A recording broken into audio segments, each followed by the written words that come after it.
Ceripit tulang bajing, kacapit ku bulu pare seseget na ceripit tulang bajing. Baik, saat ini kita masuk dalam poin yang pertama tentang identitas buku. Dan buku yang akan kami ulas bisa dilihat pada slide yang telah ditampilkan.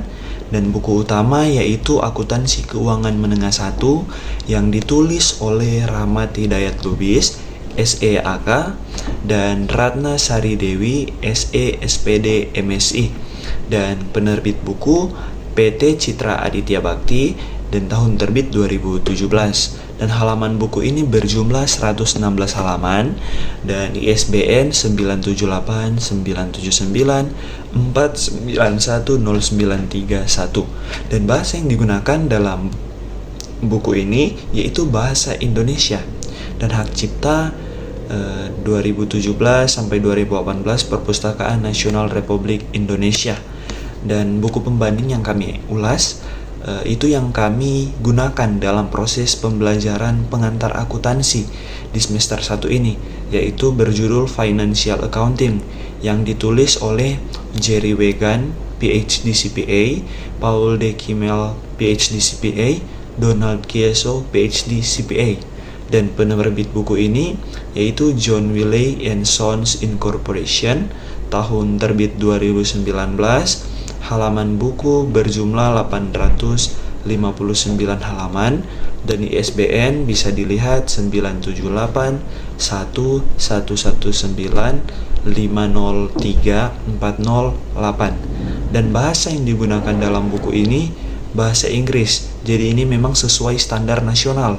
Dan hak ciptanya 2019 John Wiley & Sons Incorporation, seluruh hak cipta dilindungi. Kita masuk dalam poin yang kedua yaitu orientasi. Buku ini ditulis oleh Rahmat Hidayat Lubis, SEAK, dan Ratna Sari Dewi, SESPD MSI. Mereka adalah akuntan yang kompeten dalam akuntansi yang bergiat sebagai staf pengajar di beberapa universitas yang berada di Medan dan juga pernah menangani beberapa perusahaan. Rahmat Hidayat Lubis, SEAK, lahir di Medan pada tanggal 5 Oktober 1980 dan Ratna Sari Dewi, SE SPD MSI, lahir di Helvetia pada tanggal 15 November 1984 dan mereka telah menerbitkan beberapa buku tentang akuntansi secara bersama-sama. Buku ini sendiri merupakan pengembangan dari materi dasar akuntansi keuangan. Buku ini dibuat sasarannya untuk pembaca yang pernah belajar akuntansi. Tujuannya agar para pembaca dapat mengingat kembali materi yang pernah dipelajari waktu di sekolah dengan secara ringkas dan mudah dipahami. Buku ini sangat berguna dan perlu dimiliki oleh para mahasiswa karena materinya yang mudah dipahami. Baik, kita lanjut pada bagian ketiga, yaitu bagian tafsiran isi, di mana buku ini disusun untuk bagaimana cara akuntan membuat catatan akuntansi keuangan perusahaan dengan cara yang mudah dimengerti oleh pemakai laporan keuangan. Buku ini juga membahas cara membukukan atau mencatat transaksi keuangan dengan cara yang mudah dipahami.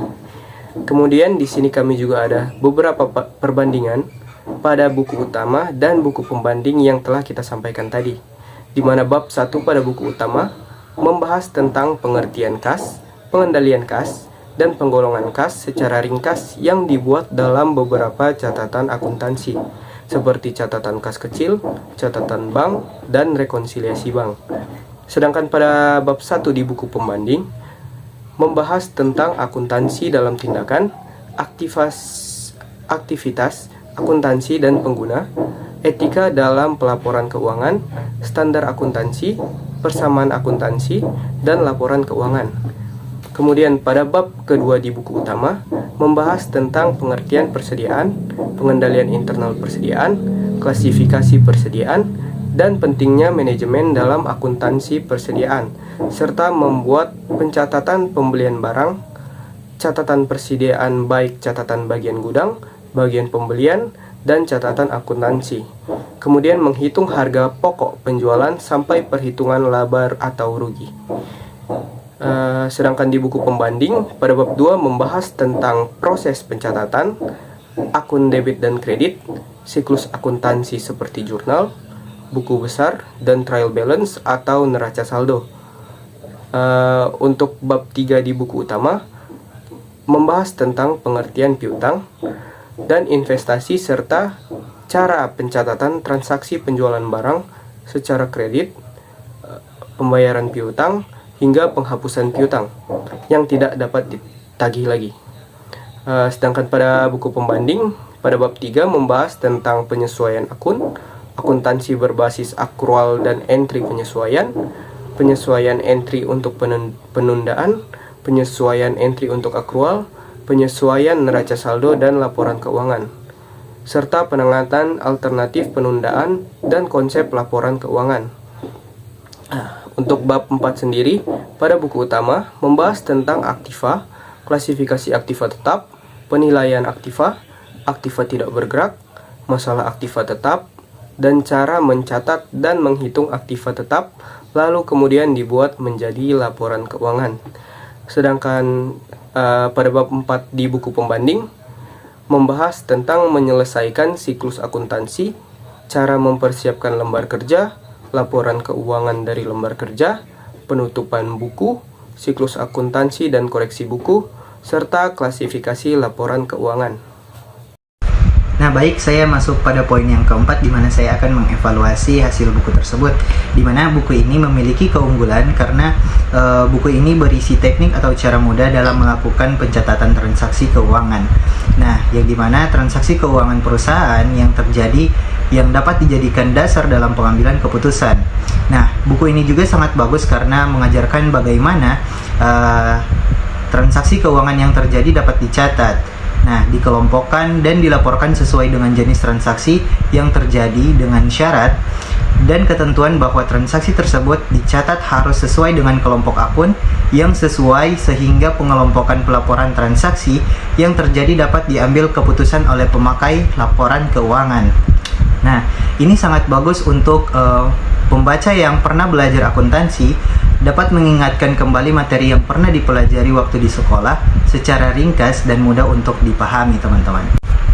Nah, namun buku ini juga memiliki kelemahan di mana materi yang dimuat dalam buku ini tidak membahas secara rinci. Nah, hanya mengambil pokok-pokok materi yang hanya berfungsi untuk mengingatkan kembali mengenai teori akuntansi dan cara pencatatan akun yang dibahas. Nah, berbeda dengan buku yang berjudul Financial Accounting, itu yang membahas lebih banyak teori dan dasar-dasar akuntansi dan dibahas secara rinci dan padat. Nah, buku utama tampaknya lebih diperuntukkan untuk khusus pembaca yang sudah mempunyai dasar teori akuntansi sehingga lewat buku tersebut, pembaca dapat mengingat kembali teori akuntansi dan cara mencatatnya.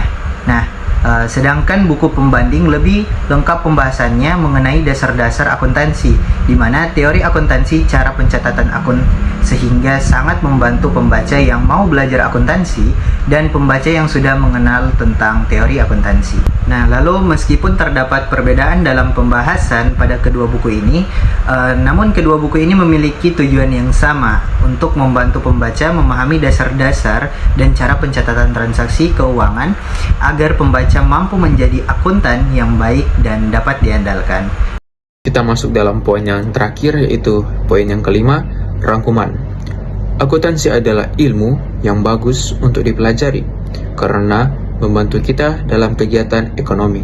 Terutama orang yang bergerak di bidang ekonomi harus mengerti tentang akuntansi karena akuntansi adalah dasar untuk pelaporan keuangan yang tentunya merupakan sumber informasi keuangan dari pengguna akuntansi.